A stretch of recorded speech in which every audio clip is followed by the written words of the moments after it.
ang nag-deliver papunta sa bahay nila Pangulong Bongbong Marcos at Speaker Martin Romualdez mag-insert o magpasok ng 100 billion worth of projects sa BICAM. Sana po ay hindi nila ako mapatay bago ko mailabas ang lahat. Ginawa ko lang ang utos sa akin, pero ngayon, handa na akong harapin ang lahat.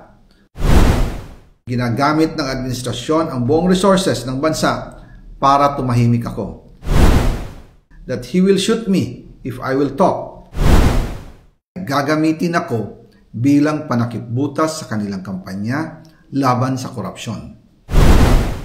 Hindi na ako mananahimik, ilalabas ko ang lahat ng katotohanan.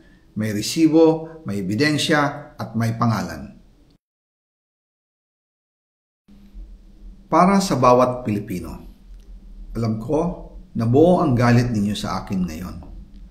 Nauunawaan ko rin kung bakit, lalo na at malaki ang halagang nakataya. Pero bago kayo humusga, hayaan ninyong ipaliwanag ko ang buong katotohanan. Matagal akong hindi nagsalita dahil may direktang utos sa akin. Huwag nang bumalik ng Pilipinas at manahimik na lamang.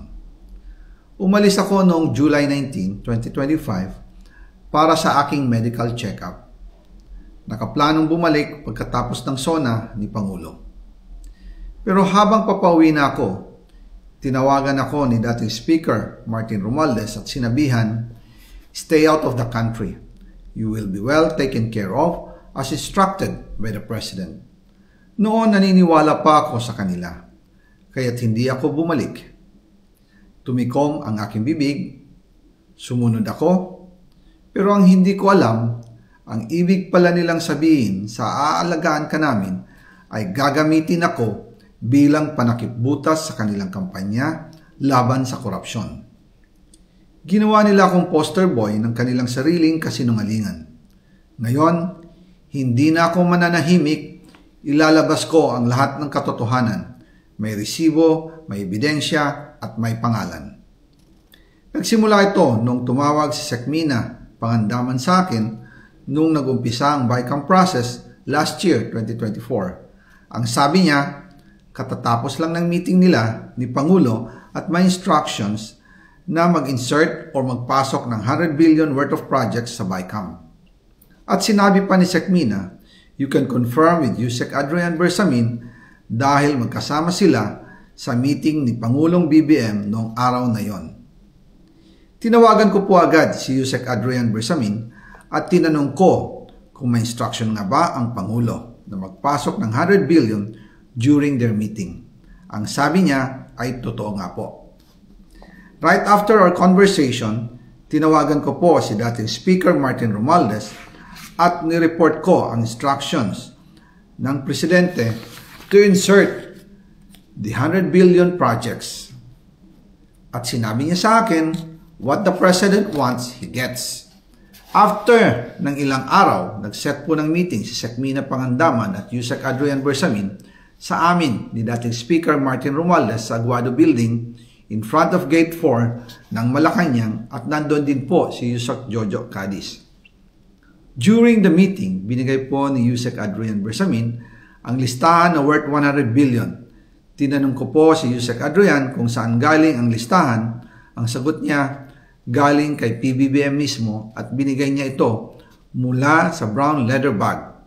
Nung sinabi po ni Yusek Adrian Bersamin, yung brown leather bag, naalala ko noong nasa Singapore kami right after the elections of May 2022 sa Hilton Hotel, kami ni dating Speaker Martin and PBBM habang pauwi at pabalik ng Pilipinas, hinabol ng PSG ang brown leather bag at ang sabi ni PBBM, maiwan na lahat, wag lang ang brown leather bag.